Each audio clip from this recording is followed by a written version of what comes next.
ጤና ይስጥልኝ የቮያ ቴሌቪዥን ተከታታዮች የዕለተ ሐሙስ ዜናዎችን ይዘን ቀርበናል። እስከ መጨረሻው አብራችሁን ቆዩ።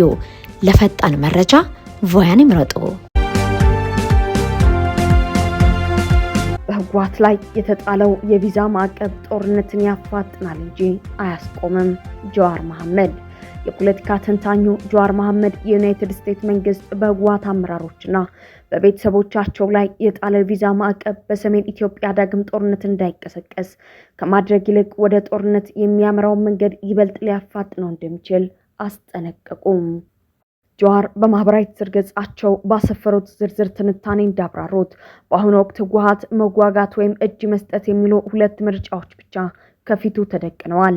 የፌደራል መንግስቱ በበጀት ቅነሳና ወደ ትግራይ በሚገቡ መሰረታዊ ቁሳቁሶች ላይ በጣለው ከባድ ገደብ እንዲሁም በፓርቲ ውስጥ በተፈጠረው ጥልቅ መከፋፈልና በህዝብ ዘንድ እያደገ በመጣው ቅሬታ ምክንያት የህወሓት አመራሮች ከእጅ መስጠት ይልቅ ዳግም ጦርነት መክፈት የፖለቲካ ህልውናቸውን ለማስጠበቅ የተሻለ እድል እንደሚሰጣቸው ያመኑ ይመስላል ብሏል።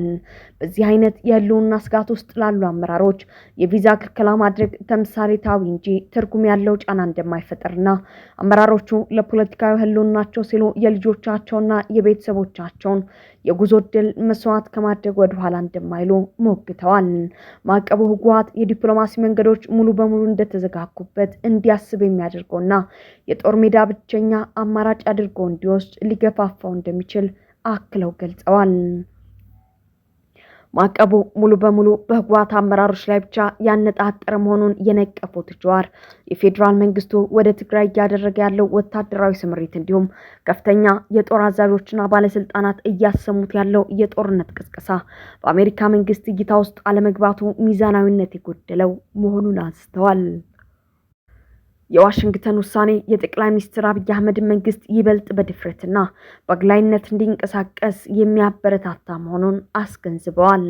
ፕሪቶሪያን ለማስፈጸም የሸሹት አሜሪካና ዓለም አቀፉ ማህበረሰብ አሁን ላይ ምንም አይነት ማበረታቻ ሳያቀርቡ በትንሽ ዱላ ብቻ ማስፈራራታቸው የዲፕሎማሲውን መንገድ እምነት አልባ እንዳደረገው ጠቁመዋል። በመጨረሻም አቶ ጀዋር አንድ አሳሳቢ ጥያቄን አንስተዋል። አሜሪካ ለጣለችው ማዕቀብ ጠቅላይ ሚኒስትር አብይ ለዶናልድ ትራምፕ ምን ቃል ገብተው ወይም ምን አቅርበው ይሆን ሲሉ የጠየቁት ጀዋር ትራምፕ ከግብፁ ፕሬዝዳንት አብዱልፈታህ አልሲሲ ጋር ባደረጉት ስብሰባ ላይ የተናገሩትን ግምት ውስጥ በማስገባት ኢትዮጵያን በታላቁ የህዳሴ ግድብ ዙሪያ የሚያደርጉትን ነገሮች በቅርበት ሊከታተሉ እንደሚገባ አሳስበዋል። በአፍሪካ ቀንድና በቀጠናው የተመዘገቡ አበይት የፖለቲካ የጸጥታና የስደተኞች ሁኔታ በሱዳን ፈጥኖ ደራሽ ኃይሎች ከሰኔ 15 ጀምሮ ከዳርፉር እስከ ከምዕራብ ኮርዶፋን በርካታ ተዋጊዎችን ወደ ሰሜን ኮርዶፋኗ ኤል ኦቤድ ከተማ እያንቀሳቀሱ ይገኛሉ። ቡድኑ በኤል ኦቤድ ዙሪያ በሚገኙ እንደ ኤናሁድ አልሆይና ባራ በመሳሰሉ ከተሞች ይዞታውን ያጠናከረ ሲሆን የሱዳን ጦር በበኩሉ ይህንን እንቅስቃሴ ለማክሸፍ በአካባቢው የአየር ጥቃቶችን አጠናክሮ ቀጥሏል። በሌላ በኩል የቀይ ባህር ክልል የጸጥታ ኮሚቴ በቢሻሪንና በራሻይድ ጎሳዎች መካከል የተፈጠረውን የከረረ ውጥረት ለማርገብ የጸጥታ ኃይሎቹን አሰማርቷል። በሰብአዊ ዘርፍ የኖትራዴም ዩኒቨርሲቲ ባወጣው ሪፖርት መሰረት ሱዳን በአየር ንብረት ለውጥ ክፉኛ ከተጎዱ ሀገራት በአራተኛ ደረጃ ላይ ተቀምጣለች። የአየር ንብረት ለውጡ የምግብ ዋስትና ጦት፣ ጎርፍና የበረሃማነት መስፋፋትን አስከትሏል።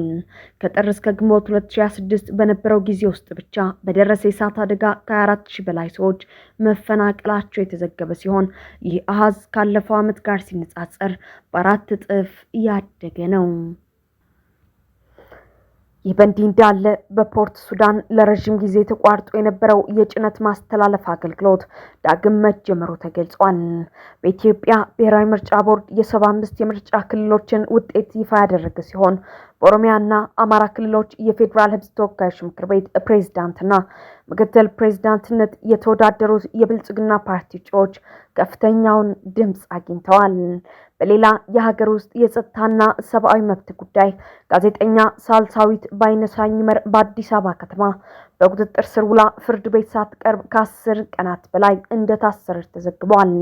የፌዴራል ፖሊስ ለስሯ ምክንያት የሆነው ጉዳይ እስካሁን በይፋ አላሳወቀም። የኤርትራ ዲፕሎማቶች በጄኔቫ በተካሄደው ስብሰባ የተባበሩት መንግስታት ድርጅት ልዩ ሪፖርትን ሹመት በመቃወም ሪፖርቶቹ የተሳሳቱ ተአማኒነት የሌላቸውና ያደሉ ናቸው ሲሉ ተችተዋል። ቻይናም የኤርትራን አቋም በመደገፍ ሀገራት ላይ ያነጣጠረ ውሳኔ አውግዛለች። በተባበሩት መንግስታት ድርጅት የሰብአዊ መብቶች ምክር ቤት ስብሰባ ላይ የሰብአዊ መብቶች ከፍተኛ ኮሚሽነር ቮልከር ቱርክ በሱዳን እየጨመረ የመጣውን የድሮን ጥቃትና በሲቪል ተቋማት ላይ የሚደርሰውን ውድመት አውግዘዋል። የጦርነቱን መባባስ ተከትሎ የአውሮፓ ህብረት ልዑካን ቡድን ለመጀመሪያ ጊዜ በሱዳን ጉብኝት በማድረግ አጋርነታቸውን የገለጹ ሲሆን የውጭ ኃይሎች ለተፋላሚዎች የሚያደርጉትን ወታደራዊ ድጋፍ ነቅፈዋል። በሌላ ቀጠናዊ ዜና አሜሪካው ፕሬዝዳንት ዶናልድ ትራምፕ ከግብፁ ፕሬዝዳንት አብዱል ፈታህ አልሲሲ ጋር ባደረጉት የሁለትዮሽ ውይይት በታላቁ የኢትዮጵያ ህዳሴ ግድብ ዙሪያ ያለውን አለመግባባት ዳግም እንደሚመለከቱት አስታውቀዋል። በሶማሊያ አዲስ የተመረጡት የደቡብ ምዕራብ ግዛት ፕሬዝዳንት ሼክ አደን መሐመድ ኑር ማዶቤ ከአፍሪካ ህብረት ተልእኮ ስር ካሉ የኢትዮጵያ መከላከያ ሰራዊት ከፍተኛ አዛዦች ጋር የትብብር ውይይት አድርገዋል። የእስራኤል መከላከያ ሚኒስትር እስራኤል ካትስ ሀገራቸው ከሶማሌላንድ ጋር ለዓመታት በድብቅ ስትተባበር እንደነበር ሲያጋልጡ፣ የሶማሊያ ጦር አዛዥ በበኩላቸው በወታደራዊ ትብብርና ተያያዥ ጉዳዮች ዙሪያ ከግብጽ መከላከያ ታሽ ጋር መክረዋል። በስደተኞች አሳዛኝ ጉዞ ቢያንስ የ15 ስደተኞች አስክሬን ከትሪፖሊ በስተምስራቅ በሚገኝ የሊቢያ ባህር ዳርቻ ላይ ተገኝቷል። በማዕከላዊ ሜዲትራኒያን ባህር ከጥር እስከ ሰኔ ያለው የሟቾች ቁጥር ከ2025 ጋር ሲነጻጸር በ81 በመቶ በከፍተኛ ሁኔታ ጨምሯል። የአውሮፓ ህብረት አዲሱ የስደተኞችና ጥገኝነት ጥያቄዎች ስምምነት ሰኔ 12 በስራ ላይ የዋለ ቢሆንም በርካታ አባል ሀገራት በተለይም ሃንጋሪና የሜዲትራኒያን ሀገራት ህጉን ለመተግበር በሚያስፈልጉ ጉዳዮች ላይ ዝግጁ አለመሆናቸው ታውቋል። የተባበሩት መንግስታት የስደተኞች ከፍተኛ ኮሚሽን እንዳስታወቀው በ2027 ዓ.ም በዓለም ዙሪያ 2.4 ሚሊዮን ስደተኞች በአስቸኳይ ወደ ሌላ ሶስተኛ ሀገር እንዲሰፍሩ የሚፈልጉ ቢሆንም በመዳረሻ ሀገራት በኩል እየጠበበ በመጣው የፖሊሲ ለውጦች ምክንያት እድሉ እጅግ አሳሳቢ ሆኗል። ይህ በእንዲህ እንዳለ ዝቅተኛና መካከለኛ ገቢ ያላቸው ሀገራት 68 በመቶ የሚሆኑትን የዓለም ስደተኞች በማስተናገድ ከፍተኛ ጫና ውስጥ ይገኛሉ። በአንጻሩ ሩዋንዳ በሊቢያ ከሚገኙ ማቆያ ማዕከላት በድንገተኛ የማጓጓዣ ዘዴ እየተነሱ 12 ደቡብ ሱዳናውያን ጥገኝነት ጥያቄዎችን በቅርቡ ተቀብላለች። አሜሪካ ቪዛ ቀጠሮን በፍጥነት ለማስቀጠር 750 ተጨማሪ ዶላር የሚያስከፍል መመሪያን አወጣች። የአሜሪካ ውጭ ጉዳይ መስሪያ ቤት አዲስ ባወጣው መመሪያ መሰረት የቪዛ ቀጠሮን ማሳጠር ይቻላል። በበርካታ ሀገራት ወደ አሜሪካ ለመሄድ የሚፈልጉ የውጭ ሀገራት ዜጎች ለቪዛ ጥያቄ ወደ ኤምባሲ የሚገቡበት ቀጠሮ በወራት የሚቆጠር መሆኑ ይታወቃል። አሁን ይህን የቀጠሮ ጊዜ ማሳጠር የሚቻልበት አዲስ አሰራር መዘርጋቱን መስሪያ ቤቱ ገልጿል። አዲሱ አሰራር የሚመለከታቸው ቢ1 ቢ2 የተሰኘውን የቱሪስትና የቢዝነስ ቪዛ የሚጠይቁ መንገደኞችን ሲሆን በመመሪያው መሰረት እነዚህ ቪዛ አመልካቾች ተጨማሪ 750 ዶላር በመክፈል ቀጠሮ ማሳጠር ይችላሉ። ይህንን ክፍያ ከፈጸሙ በ10 የሥራ ቀናት ውስጥ ቀጠሮ እንደሚሰጣቸውና ኤምባሲ እንደሚገቡም አስረድቷል። የአሜሪካ መንግስት ይህን መመሪያ ያወጣው በፓይለት ፕሮጀክት በመሆኑ ለተወሰነ ጊዜያት የሚቆይ ነው። ይህ አሰራር የፊታችን ጁላይ 1 ቀን 2026 የሚጀምር ሲሆን የሚቆየውም እስከ ዲሴምበር 31 ቀን 2026 ብቻ ነው። በእንግሊዝ የ15 ዓመቱን አሜን ተክላይን በመግደል የተጠረጠሩት ሁለት ታዳጊዎች ላይ ክስ ተመሰረተ። በእንግሊዝ ግላስኮ በተፈጸመው ግድያ የተጠረጠሩ ሁለት ታዳጊዎች ዛሬ ፍርድ ቤት ቀርበዋል። ሟቹ የ15 ዓመቱ ኤርትራዊ አሜን ተክላይ የሚባል ሲሆን ግድያው የተፈጸመው ባለፈው ዓመት ማርች 5 ቀን 2005 እንደነበረ ይታወሳል። አቃቤ ሕግ ከእድሜያቸው እኩያ ስማቸው ያልጠቀሳቸው የ16 እና የ17 ዓመት ዕድሜ ያላቸው እነዚህ ታዳጊ ወጣቶች በዕለቱ በጩቤና መጥበሻ ከፍተኛ ጉዳት አድርሰውበት መሰውራቸውን አስረድቷል። አሜንም ቆስሎ ጥቂት ከተራመደ በኋላ በክላሬንደን አደባባይ አካባቢ ወርቆ በዚያው ለሞት መዳረጉም ገልጿል። አቃቤ ሕግ ጨምሮም ከተከሳሾቹ አንደኛው ከግድያው ጥቂት ወራት በፊት ከሌሎች ታዳጊዎች ጋር በመሆን ድብደባ እንደፈጸመበት ገልጾ ግድያው ከመከናወኑ 3 ቀናት በፊት ደግሞ እንደዛተበት አስታውቋል። ጉዳዩን የተመለከተው ፍርድ ቤትም መዝገቡን ለሚቀጥለው ወር እንደቀጠረው ተዘግቧል። ህወሓት ዳግም በሽብርተኝነት ሊፈረጅ መሆኑ ተሰማ። አሜሪካ በጽንፈኛ አመራሮች ላይ ማዕቀብ ስትጥል የትግራይ ፖለቲካዊ መከፋፈል አደባባይ ወጥቷል። በሰሜን ኢትዮጵያ በተለይም በትግራይ ክልል አዲስ ፖለቲካዊና ወታደራዊ ውጥረት እያንዣበበ ይገኛል። የዛሀበሻ ምንጮች ሾልኮ የወጣ መረጃን ዋቢ አድርገው እንዳጋለጡት የኢትዮጵያ መንግስት ህወሓትን ዳግም በሽብርተኝነት ለመፈረጅ በዝግጅት ላይ ነው። ቡድኑ ከዚህ ቀደም በሽብርተኝነት ተፈርጆ የነበረ ቢሆንም የፕሪቶሪያው ስምምነት ተከትሎ ከሽብር መዝገብ መሰረዙ ይታወሳል።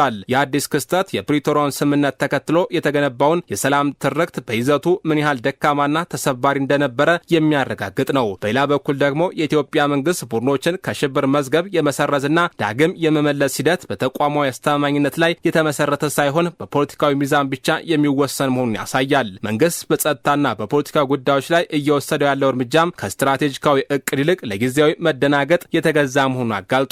የትግራይ ጊዜያዊ አስተዳደር ፕሬዝዳንት አቶ ጌታቸው ረዳ ዛሬ ያወጡት መግለጫና ወቅታዊ ሁኔታዎች በትግራይ ፖለቲካዊ መዋቅር ውስጥ የተንሰራፋውን የከረረ የመረጃ መበጣጠስ፣ ጥልቅ የአመራር መከፋፈልና የሰላም ሂደቱን ተጋላጭነት ፍንትዋ አድርገው አሳይተውታል። በአቶ ጌታቸው የሚመራው አስተዳደርና በህወሓት ጽንፈኛ አመራሮች መካከል ያለው ልዩነት ወደማይታረቅበት ደረጃ መድረሱን መረጃዎች ያመላክታሉ። በአሁኑ ወቅት በህወሓት ጽንፈኛ ክንፍ በኩል ታጣቂዎችን በድብቅ የመልመል፣ ህገወጥ የጦር መሳሪያ ዝውውር የማካሄድ፣ የሰነድ ማጭበርበርና አልፎም የመዋቅር መፈንቅለ ነገስት ዝግጅቶች እየተደረጉ መሆኑን ተጋልጧል። እጅግ አስደንጋጭ መረጃው ደግሞ የትግራይ ተወላጅ የሆኑ ወጣቶችን በማፈስና ድንበር አቋርጦ ወደ ኤርትራ በማስገባት በአቆርዳታና በሳዋ ወታደራዊ ማሰልጠኛ ካምፖች ውስጥ ስልጠና እየተሰጣቸው መሆኑን መረጃዎች አረጋግጠዋል። ይህንን የፖለቲካና የጸጥታ መበላሸት ተከትሎ የዩናይትድ ስቴትስ የውጭ ጉዳይ ሚኒስቴር ዛሬ ባወጣው መግለጫ የሰላም ሂደቱን በማደናቀፍ ላይ ባሉ አካላት ላይ የማያዳግም እርምጃ መውሰድ መጀመሩን አስታውቋል። የውጭ ጉዳይ ሚኒስቴር ቃል አቀባይ ቶማስ ፒጎት እንዳረጋገጡት የውጭ ጉዳይ ሚኒስቴር ማርክ ሮቢዮ ጽንፈኛ በሆኑ የህወሓት አባላትና በቅርብ የቤተሰብ አባሎቻቸው ላይ ያነጣጠረ የቪዛ ማዕቀብ መጣል ጀምረዋል። አሜሪካ ይህን እርምጃ የወሰደችው የትግራይ ጸጥታ ኃይሎችና የኢትዮጵያ መከላከያ ሰራዊት በቅርቡ በቀጥታ ግጭት ውስጥ መግባታቸውን ተከትሎ 600,000 ሰዎችን ከቀጠፈው ጦርነት በኋላ ዳግም ቀጥና ወደ እልቂት እንዳያመራ በማሰብ መሆኑን አስታውቃለች። ዩናይትድ ስቴትስ በሰላም መኖር ከሚፈልገው የትግራይና የመላው ኢትዮጵያ ህዝብ ጎን እንደምትቆም ገልጻ ቀውሱን በሚያባብሱ ባለስልጣናት ላይ ተጠያቂነትን ለማስፈን ሁሉም አማራጮች እንደምትጠቀም አሳስባለች። የኢትዮጵያ ኦርቶዶክስ ተዋሕዶ ቤተክርስቲያን በፊንላንድ ሄልሲንኪ የሚገኝ ህንጻ ቤተክርስቲያን ገዛች። በፊንላንድ ዋና ከተማ ሄልሲንኪ የሚገኘው የሄልሲንኪ አጥቢያ አብያተ ክርስቲያናት ህብረት በማልሚ አጥቢያ ስር የሚገኘውን የፒላሚክ ቤተክርስቲያን ለኢትዮጵያ ኦርቶዶክስ ተዋሕዶ ቤተክርስቲያን መሸጡን አስታውቋል። የሽያጭ ስምምነቱ ረቡዕ ጁን 17 2026 በይፋ ተፈርሟል። የቤተክርስቲያኗን ህንጻ የመሸጥ ውሳኔ በመጀመሪያ የተላለፈው በታህሳስ 2025 የነበረ ሲሆን በሚያዝያ 2026 ደግሞ በዋናው ክርስቲያን አስተዳደር ይሁንታን አግኝቷል። ይህ እርምጃ የሄልሲንኪ አጥቢያዎች ህብረት የቦታና የንብረት አጠቃቀም ስትራቴጂ አካል ሲሆን የህንፃዎችን ብዛት በመቀነስ የረጅም ጊዜ የአገልግሎት ወጪን ለመቀነስ ያለመ መሆኑ ተገልጿል። መግለጫው እንዳመላከተው የሉተራን ቤተክርስቲያን አባላት ቁጥር ከከተማዋ ነዋሪዎች አንጻር መጠነኛ ቅናሽ እያሳየ ቢመጣም ክርስትና ግን አሁንም በከተማዋ በተለያዩ ባህሎችና ዓለም አቀፋዊ መልክ ጎልቶ እየታየ ይገኛል። በመሆኑም የተሸጠው የፒላሚክ የቤተክርስቲያን አዲሷ ባለቤት በእጇ ቢገባም በቀጣይ ለክርስቲያናዊ አገልግሎት መዋሉን ይቀጥላል። በ1976 በአርክቴክት ኤስኮ ኮርሄዴን ንድፍ አውጭነት የተገነባው ይህ ቤተክርስቲያን ባለ 3 ፎቅ መዋቅር ያለው ታሪካዊ ህንጻ ነው። አዲሷ ባለቤት የሆነችው የኢትዮጵያ ኦርቶዶክስ ተዋሕዶ ቤተክርስቲያን ልክ እንደ ፊንላንድ ወንጌላውያን ሉተራን ቤተክርስቲያን ሁሉ የዓለም አብያተ ክርስቲያን ምክር ቤት አባል ናት። የፊንላንድ መገናኛ ብዙሃን ዘገባን ዋቢ በማድረግ እንደተገለጸው ኢትዮጵያ ኦርቶዶክስ ተዋሕዶ ቤተክርስቲያን በ4ኛው ክፍለ ዘመን በአክሱም ስርወ መንግስት ዘመን ወደ ክርስትና የገባችና ወደ 2000 ዓመታት የሚጠጋ ጥንታዊ ታሪክ ያላት አንጋፋ ቤተክርስቲያን ናት። ቤተክርስቲያኗ በዓለም ዙሪያም ወደ 40 ሚሊዮን የሚጠጉ ተከታዮች እንዳሏት ዘገባው አመላክቷል። እንደ አውሮፓውያን አቆጣጠር በ2023 በተደረገ ጥናት መሰረት በፊንላንድ ወደ 1600 የሚጠጉ ኢትዮጵያውያን ዜጎች የሚኖሩ ሲሆን ከነዚህ ውስጥ 1/3 የሚሆኑት በዋና ከተማ ሄልሲንኪ ይኖራሉ። ማልሚ የተባለው አጥቢያ በቀጣይ የራሱ በሆኑት በማልሚ፣ ቪኪ፣ ታፒላኒና ፑስቱሎ አብያተ ክርስቲያናት ውስጥ አገልግሎት እንደሚቀጥል አስታውቋል። በሜሪላንድ ማሰልጠኛ ማዕከል ውስጥ በተፈጸመ ጾታዊ ጥቃት የ58 ዓመቱ ግለሰብ በቁጥጥር ስር ዋለ። የሞንቲጎመሪ ካውንቲ ፖሊሲ በሲልቨር ስፕሪንግ በሚገኘው አንድ የጤና እንክብካቤ ማሰልጠኛ ማዕከል ውስጥ በአንዲት ሴት ላይ ጾታዊ ጥቃት ፈጽሟል የተባለው ግለሰብ በቁጥጥር ስር መዋሉን አስታወቀ። መርማሪዎች ሌሎች ተጨማሪ ተጠቂዎች ሊኖሩ እንደሚችሉ ጥርጣሬያቸውን ገልጸዋል። በፖሊሲ ሪፖርት መሰረት በቁጥጥር ስር የዋሉት የሲልቨር ስፕሪንግ ነዋሪ የሆኑት የ58 ዓመቱ መለሰ ስመኝ ናቸው። ግለሰቡ በሁለተኛ ደረጃ አስገድዶ መድፈር፣ በሁለተኛ ደረጃ አስገድዶ መድፈር ሙከራ፣ በሁለተኛ ደረጃ የአካል ጥቃት እንዲሁም በአራተኛ ደረጃ የጾታዊ ጥቃት ወንጀሎች ተከሰው ይገኛሉ። ጥቃቱ የተፈጸመው ግንቦት 5 ሲሆን ተጠቂዋ ሴት ተመዝግባበት የነበረው ትምህርት ለመከታተል ፌንቴን ጎዳና ላይ ወደሚገኘው ፍኖተ የስልጠና አካዳሚ ባመራችበት ወቅት ነው። ተጠቂዋ ለፖሊስ እንደገለጸችው እሷ ወደ ማሰልጠኛው ስትደርስ በቦታው የነበሩት አቶ መለሰ ስመኝ ብቻ የነበሩ ሲሆን በዚህ ወቅት ጾታዊ ጥቃቱን ፈጽመውባታል። ክስተቱን ተከታትሎ ፖሊስ ግንቦት 14 የፍተሻ ማዘዣ በማውጣት በስፍራው በተደረገ ምርመራ ከተቋሙ የተለያዩ ማስረጃዎችን ማሰባሰብ ችሏል። ተጠርጣሪው መለሰ ስመኝ ሰኔ 14 ራሳቸውን ለፖሊስ አሳልፎ የሰጡ ሲሆን በአሁኑ ወቅት በሞንትጎመሪ ካውንቲ ማረፊያ ቤት የዋስትና መብት ተከልክለው በእስር ላይ ይገኛሉ። የሞንትጎመሪ ፖሊስ የልዩ ታጣቂዎች ምርመራ ክፍል ሌሎች እስካሁን ሪፖርት ያላደረጉ ተጨማሪ ተጠቂዎች ሊኖሩ ይችላሉ የሚል ግምት ስላለው ከአቶ መለሰ ጋር ግንኙነት የነበረውንና ጥቃት የደረሰበት ማንኛውም ሰው ለፖሊስ መረጃ እንዲሰጥ ጥሪ አቅርበዋል። ግለሰቦቹ በስልክ ቁጥሮች 24077354400 እና 1866 4118477 2407735400 እና 1866411847 በመደወል ወይም በክራይም ሶልቨርስ ድረገጽ በኩል ጥቆማቸውን ማድረስ ይችላሉ። በዩናይትድ አረብ ኤምሬት ከ15 ዓመት በታች የሆኑ ልጆች ማህበራዊ ሚዲያ እንዳይጠቀሙ የሚከለክል ህግ ወጣ።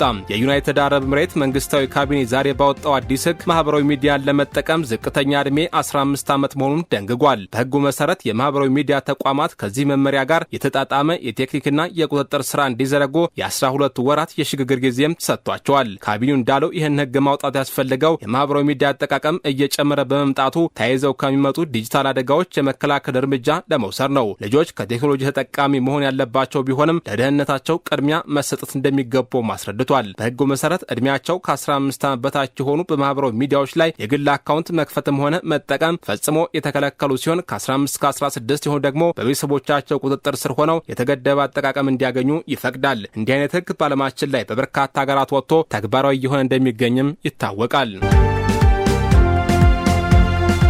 ሩሲያ ካላረፈች ሞስኮን እናቃጥላታለን ሲሉ ዘለንስኪ ተናገሩ። የዩክሬን ፕሬዝዳንት ዘለንስኪ በያዝነው ሳምንት በዋና ከተማቸው ኪየቭ ላይ ለደረሰው ጥቃት ያጸፋ መልስ መስጠታቸውን አስታውቀዋል። በዚህ ሳምንት ማለትም ጁን 15 ቀን ሩሲያ በኪየቭ ላይ በፈጸመችው የሚሳኤልና ድሮን ጥቃት ቢያንስ 10 ሰዎች ሲገደሉ ከ1000 ዓመት በላይ ዕድሜ ያለው ካቴድራል መቃጠሉ ይታወሳል። ለዚህ ያጸፋ መልስ ዛሬ ሌሊት በሩሲያ ዋና ከተማ ሞስኮ መስጠታቸውን ዘለንስኪ አስረድተዋል። በኤክስ ገጻቸው ላይ በጻፉት አስተያየት ሌሊቱን የእኛ ረጅም ርቀት ማዕቀቦች ሞስኮ ክልል ደርሰው ነበር። በሳምንት ውስጥ ለሁለተኛ ጊዜ በሞስኮ የሚገኝ የነዳጅ ማጣሪያን መጥተዋል። ለጊዜው በተወረረው የዩክሬን ሮስቶቭ ክልል ውስጥም ኢላማዎችን መተናል። ይህ ሩሲያ በከተሞቻችንና በማህበረሰባችን ላይ ለፈጸመችው ጥቃት ፍትሐዊ ምላሽ ነው ብለዋል። በሌላ በኩል በዋትስአፕ ግሩፕ ለጋዜጠኞች በሰጡት ማብራሪያ ደግሞ ይህን ጦርነት እኛ አንፈልገውም፣ ፈጽሞ እንደማንፈልገው ማንም ሰው ያውቃል፣ አጋሮቻችንም ያውቃሉ። ነገር ግን ዩክሬን የምትቃጠል ከሆነ ሞስኮም ትቃጠላለች በማለት አስረድተዋል። ጨምረውም የሞስኮ አየር መከላከያ ሲስተም በዓለማችን ላይ እጅግ ጠንካራ ቢሆንም የዩክሬን ድሮኖች ጥቃት ግን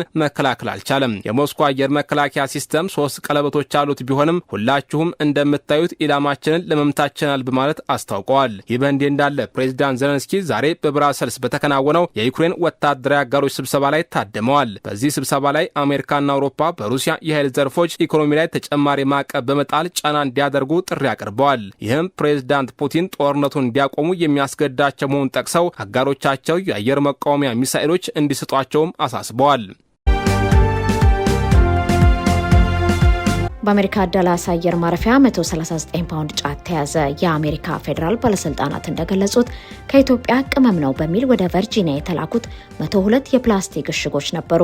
እነዚህ እሽጎች በዳላስ ዓለም አቀፍ አየር ማረፊያ ሲደርሱ በተደረገላቸው ምርመራ አብዛኛዎቹ የኢትዮጵያ የተለያዩ ቅመማ ቅመሞች በመያዛቸው ፍተሻውን ያለፉ ቢሆንም 10 እሽጎች ግን ባዕድ ቅጠል በመያዛቸው ጥርጣሬ ውስጥ ይወድቃሉ። ይህ የሆነው የዛሬ 2 ሳምንት ገደማ ነበር። ይህንን ተከትሎ የአሜሪካ ጉምሩክና ድንበር ጥበቃ ጽሕፈት ቤት እነዚህን ጥርጣሬ ውስጥ የወደቁ እሽጎች ወደ ካሊፎርኒያ ሳክራሜንቶ በመላክ በግብርና ባለሙያዎች እንዲመረመሩ አድርጓል። በተጨማሪም ናሙናዎቹ ወደ አሜሪካ ግብርና ሚኒስቴር በመላክ ምርመራ አስደርጓል። የእነዚህ ምርመራዎች ውጤት ትላንትና ሮብ የደረሰ ሲሆን በእሽጎች ውስጥ የተገኘው ባዕድ የተባለው ቅጠል ጫት መሆኑን አሳይቷል። የጉምሩክ መስሪያ ቤቱ እንደገለጸው ውጤቱ እንደደረሰው ይህንን $17,000 የሚያወጣ የጫት እሽግ ወዲያውኑ በማቃጠል አስወግዶታል። የመስሪያ ቤቱ አንድ ባለስልጣን በሰጡት መግለጫ ይህ የጫት መጠን በዳላስ አውሮፕላን ማረፊያ ከተያዙት ውስጥ ትንሹ መሆኑን ገልጸው ባለፈው ዓመት ወደ 46,000 ፓውንድ ጫት በዚህ አየር ማረፊያ ውስጥ መያዙን ጠቅሰው ባለፉት 7 ወራት ደግሞ ሌላ 10,000 ፓውንድ የሚበልጥ ጫት በቁጥጥር ስር እንደዋለ አስረድተዋል። የሚኒሶታ ግዛት አስተዳዳሪ አርብ ጁላይ 3 ቀን በመላው ግዛቷ የኢትዮጵያ ቀን ተብሎ እንዲከበር በይፋ አዋጅ አወጡ። አዋጁ ትውልደ ኢትዮጵያውያን አሜሪካውያን ያላቸውን የዳበረ የባህል ቅርስ እና ለግዛቷ እያበረከቱ ያለውን ጉልህ አስተዋጽኦ እውቅና የሚሰጥ ነው። ይፋዊ አዋጁ የኢትዮጵያን ማህበረሰብ በንግድ፣ በትምህርት፣ በጤና እንክብካቤ፣ በህዝብ አገልግሎትና በኪነ ጥበብ ዘርፎች ግዛቷን በማጠናከር ረገድ ላስመዘገባቸው ስኬቶች እውቅና ሰጥቷል። በተጨማሪም ማህበረሰቡ የሚኒሶታን ማህበራዊና ኢኮኖሚያዊ ገጽታ በማበልጸግ ላይ ያለውን ወሳኝ ሚናና ጽኑ መንፈስ አጉልቶ አሳይቷል። ይህ የግዛቱ አስተዳዳሪ ውሳኔ ዘንድሮ ከሚካሄደው 43ኛው ዓመታዊ የኢትዮጵያን ስፖርት ፌስቲቫል ጋር በተገጣጠመበት ወቅት የተሰጠ ነው። የማህበረሰቡ መሪዎችና የዝግጅቱ አስተባባሪዎች ግዛቱ ለታሪካቸውና ለጥንካሬያቸው የሰጠውን እውቅና በማድነቅ ለአስተዳዳሪው ምስጋናቸውን አቅርበዋል። ታሪካዊው የኢትዮጵያ ቀን ክብረ በዓል አርብ ጁላይ 3 ቀን በኢገን ሚኔሶታ በሚገኘው ቲሲዮ ስታዲየም የሚካሄድ ሲሆን በርካታ ታዳሚዎች የጋራ ታሪካቸውን፣ የዳበረ ባህላቸውንና አንድነታቸውን በደማቅ ሁኔታ እንደሚያከብሩ ይጠበቃል። መልካም የኢትዮጵያን ቀን በሚኔሶታ። አዲሱ የአሜሪካ የአፍሪካ ጉዳዮች ረዳት ሚኒስትር በአፍሪካ ዲፕሎማቶች ፊት የአሜሪካን ጥቅም የሚያስቀድም አቋማቸውን አንጸባረቁ። አዲሱ የዩናይትድ ስቴትስ የውጭ ጉዳይ ሚኒስትር የአፍሪካ ጉዳዮች ረዳት ሚኒስትር ፍራንክ ጋርሲያ በዋሽንግተን ከሚገኙ የአፍሪካ የዲፕሎማቲክ ማህበረሰብ አባላት ወይም የልኡካን መሪዎች ጋር የመጀመሪያ ስብሰባቸውን አካሂደዋል። ሆኖም ረዳት ሚኒስትሩ በዚሁ መድረክ ላይ ያደረጉት ንግግር የአሜሪካን የውጭ ጉዳይ ፖሊሲ ቀዳሚ ትኩረት አሜሪካን ማስቀደም ፍንትው አድርጎ ያሳየ መሆኑን ትኩረት ስቧል። የአሜሪካ የአፍሪካ ጉዳዮች ቢሮ በማህበራዊ ትስስር ገጹ ባወጣው አጭር መግለጫ እንዳስታወቀው ፍራንክ ጋርሲያ ለአፍሪካ አምባሳደሮች ላደረጉላቸው ደማቅ አቀባበል ምስጋናቸውን አቅርበዋል። ረዳት ሚኒስትሩ ከዲፕሎማቶች ጋር ባደረጉት ውይይት በሰላምና ብልጽግና ዙሪያ የጋራ ጥቅሞችን ማሳደግ በሚቻልበት ሁኔታ ላይ መምከራቸው ተገልጿል። ይሁን እንጂ የዚህ የጋራ ጥቅም ግንኙነት ዋነኛ የመጨረሻ ግብ አሜሪካን ይበልጥ ደህንነቷን የተጠበቀ ጠንካራና የበለጸገች እንድትሆን ማድረግ መሆኑን በግልጽ አስምሮበታል። ይህ አገላለጽ የዋሽንግተንን የወቅቱን የፖሊሲ አቅጣጫ ቁልጭ አድርጎ የሚያሳይ ነው። በጥልቅ የፖለቲካ ትንታኔ እይታ ሲታይ አሜሪካ ከአፍሪካ ጋር ያላት ግንኙነት በፍትሐዊና እኩል የሁለትዮሽ እድገት ላይ የተመሰረተ ሳይሆን በአሜሪካ ብሔራዊ ደህንነትና ጥቅም መነጽር ብቻ የሚለካ መሆኑን የሚያረጋግጥ ነው። በአፍሪካ ጉዳዮች ላይ የተሾሙ ከፍተኛ የአሜሪካ ባለስልጣን ከአህጉሪቱ መሪዎች ጋር ሲገናኙ የውይይታቸውን ማሳረጊያ የአሜሪካን ደህንነትና ብልጽግና ማድረግ መምረጣቸው አስተዳደሩ ከአፍሪካ ጋር ያለውን የፖለቲካ የጸጥታና ኢኮኖሚ ግንኙነት የጥቅም ልውውጥን ብቻ ባማከለ መንገድ እየመራው መሆኑን የሚያመላክት ነው። ይህም በአፍሪካ መሬት ላይ የሚሰራ ማንኛውም ዲፕሎማሲም ሆነ የልማት ስራ በመጨረሻው ስሌት አሜሪካን ሀያል ለማድረግ የተቃኘ መሆኑን ለአፍሪካውያኑ ዲፕሎማቶች በተዘዋዋሪ የተሰጠ ግልጽ መልእክት ተደርጎ ሊወሰድ ይችላል። አስመጪዎች በጉምሩክ ሲስተም መበላሸት የተነሳ ከፍተኛ ኪሳራና መጉላላት እየደረሰባቸው መሆኑ ተገለጸ። ኢትዮጵያ ጉምሩክ ኮሚሽን የኤሌክትሮኒክስ አንድ መስኮት አገልግሎት ወይንም ኤስደብሊው ሲስተም ከተበላሸ 1 ወር አስቆጥሯል። ኮሚሽኑ ግንቦት 20 ቀን 2018 በጻፈው ደብዳቤ በሲስተሙ ላይ የተፈጠረውን ችግር ለመፍታት ጥረት እየተደረገ መሆኑን የገለጸ ሲሆን ችግሩ እስከሚፈታ ለአስመጪዎች በማንዋል አገልግሎት እንዲሰጥ የሚል መመሪያን አስተላልፏል። አስመጪዎች እንደሚናገሩት ይህ መመሪያ ንብረታቸውን በወቅቱ አውጥተው ለመስራት የሚያስችል ባለመሆኑ ለከፍተኛ እንግልትና ኪሳራ እየተዳረጉ ነው። አስመጪዎች ሲናገሩም የአሰራር ላኪዎችን ብቻ በመጠቀም አስመጪዎችን ሆን ብሎ ለከፍተኛ መጉላላት አሳልፎ የሰጠ ይመስላል ያሉ ሲሆን ሲስተሙ ባለመስራቱ በጉምሩክ መስሪያ ቤቶችና በባንኮች ለረጅም ሰዓታት ወረፋ በመጠቀም ለድካምና እንግልት እንደዳረጋቸው አስረድተዋል። በከፍተኛ የውጭ ምንዛሬ የገዟቸውና ወደ አገር ውስጥ ያስገቧቸው ዕቃዎች በወቅቱ ባለመውጣታቸው በየወደቡና በየመጋዘኑ እየተበላሹ ለጉዳት እየተዳረጉ መሆኑን ገልጸዋል። ላኪዎች በማኑዋል እንዲስተናገዱ እየተደረገ ባለበት ወቅት አስመጪዎችን በተመሳሳይ መንገድ ለምን ማስተናገድ አልተቻለም የሚል ጥያቄን ያነሳሉ። ባለሙያዎች እንደሚናገሩት ይህ በጉምሩክና በባንኮች መካከል ያለውን የአሰራር መጓተትና የአማራጭ መፍትሄ ጥረት በአስቸኳይ ካልተቀረፈ በሀገሪቱ ውስጥ የገበያ አቅርቦትና የዋጋ ንረት ላይ የራሱን አሉታዊ ጥላ ሊያሳርፍ ይችላል። ፊፋ ዓለም ዋንጫ ከተጀመረ ወዲህ ከማህበራዊ ሚዲያ ላይ 388 ሺህ አስተያየቶችን ማጥፋቱን ገለጸ። የዓለም እግር ኳስ አስተዳዳሪ የሆነው ፊፋ ባለፈው ሳምንት በአሜሪካ፣ ሜክሲኮና ካናዳ የዓለም ዋንጫ ከተጀመረ ወዲህ በሺህ የሚቆጠሩ የጥላቻ አስተያየቶችን ከማህበራዊ ሚዲያዎች ማስወገዱን አስታወቀ። ፌዴሬሽኑ ዛሬ ባወጣው መግለጫ በማህበራዊ ሚዲያዎች ላይ ከተሰጡ አስተያየቶች ውስጥ 3.8 ሚሊዮን ላይ ግምገማ ተደርጎ ከነዚህ ውስጥ 388 ሺዎቹ እንዲጠፉ መደረጋቸውን አስረድቷል። የ2022 ዓለም ዋንጫ በተካሄደበት ወቅት በአጠቃላይ በውድድሩ የተወገዱት 287 ሺህ አስተያየቶች መሆናቸውን ጠቅሶ የዘንድሮ ቁጥር ላቅ ማለቱን ገልጸዋል። ፊፋ ይህንን መግለጫ ያወጣው ከቲክቶክ እና ከአትላንታ ከተማ ጋር በመተባበር ባዘጋጀው ኮንፈረንስ ላይ ነው። በኮንፈረንሱ የቀድሞ ተጫዋቾች፣ ፖሊሲ አውጪዎች፣ የቴክኖሎጂ ባለሙያዎችና የማህበረሰብ መሪዎች የተገኙ ሲሆን የጥላቻ ንግግርን የመከላከልን ዓለም አቀፍ ቀን በማስመልከት ውይይት ተደርጓል። በኮንፈረንሱ ከተሳተፉት ውስጥ የቀድሞው የላይቤሪያ ተጫዋች ጆርጅ ዊሃ ሲናገር እኔ ዘረኝነት ጫፍ ላይ በረገጠበት ወቅት ከፍተኛ የዘረኝነት ጥቃት ደርሶብኝ ነበር። ይሁንና አሁንም ምንም የተለወጠ ነገር የለም ብሏል። እንደ ፊፋ መግለጫ ካለፈው በኳታር ከተደረገው ዓለም ዋንጫ ወዲህ እስካሁን ድረስ በማህበራዊ ሚዲያዎች ላይ በተሰጡ 250 ሚሊዮን አስተያየቶች ላይ ግምገማ የተደረገ ሲሆን ከነዚህ ውስጥ 30 ሚሊዮን ጎጂ ሆነው በመገኘታቸው ተወግደዋል። ፊፋ የጥላቻ ንግግሮችን ለይቶ የማስወገድ ስራውን የሚያከናውነው ባዘጋጀው የአርቲፊሻል ኢንተለጀንስ ወይንም ኤአይ ሲስተም ነው። ዩናይትድ አረብ ኤምሬት አርቲፊሻል ኢንተለጀንስ ኤአይ ቃል አቀባይ ሾመች። የዩናይትድ አረብ ኤምሬት መንግስት አዲስ ዲጂታል ቃል አቀባይ ስራ መጀመሩን አስታውቋል። ዛይድ የሚል መጠሪያ የተሰጠው ይህ በአርቲፊሻል ኢንተለጀንስ ወይንም ኤአይ የሚሰራው ቃል አቀባይ ከዛሬ ጀምሮ ኃላፊነቱን ተረክቧል። የተሾመው በሀገሪቱ ፕሬዚዳንት ቢሮ ስር የሚገኘው ዓለም አቀፍ ጉዳዮች ጽህፈት ቤት ቃል አቀባይ በመሆን ነው። ጽህፈት ቤቱ ከፍተኛ ደረጃ ያላቸው ዓለም አቀፍ ውይይቶችን፣ ስትራቴጂያዊ ጥምረቶችንና ዓለም አቀፋዊ የልማት ተነሳሽነቶችን የማስተባበር ተልዕኮ ያለው ነው። የጽህፈት ቤቱ ኃላፊ መርየም ቢንት መሐመድ አልመህሪ ሲናገሩ ይህ እርምጃ አገራችን በአርቲፊሻል ኢንተለጀንስ ውስጥ መሰረት እንድትጥል በመሪያችን የተቀመጠውን ግልጽ አቅጣጫ የተከተለ ነው። ይህም የቴክኖሎጂ እድገት ፈጠራ ብቻ ሳይሆን ማህበረሰባችንንና የሰው ልጅን ግንኙነት የሚያጠናክር መሆኑን ይገልጻል ብለዋል። ከዚህ በኋላ የመስሪያ ቤታቸውን ተነሳሽነቶች ቅድሚያ የሚሰጧቸውና ስትራቴጂያዊ ዓለም አቀፍ ጉዳዮችና ተሳትፎዎችን በተመለከተ መረጃ የሚሰጠው ዛይድ መሆኑንም አስታውቀዋል። ዛይድ ከዚህ ቀደም ከነበሩት የተለመዱ ቃል አቀባዮች በተለየ በአርቲፊሻል ኢንተለጀንስ አማካኝነት ግንኙነት የሚያደርግ መሆኑን ገልጸው ይህም በ2031 አገሪቱ ከአርቲፊሻል ኢንተለጀንስ ዘርፍ ልትደርስበት ካቀደችው ስትራቴጂ ጋር እንደሚያዝ አስረድተዋል። ኃላፊዋ እንዳሉት በ2031 በሁሉም የኤምሬት የመንግስት መስሪያ ቤቶችና ወሳኝ አገልግሎት ሰጪዎች ውስጥ በኤአይ የተሰሩ ረዳቶች ይኖራሉ።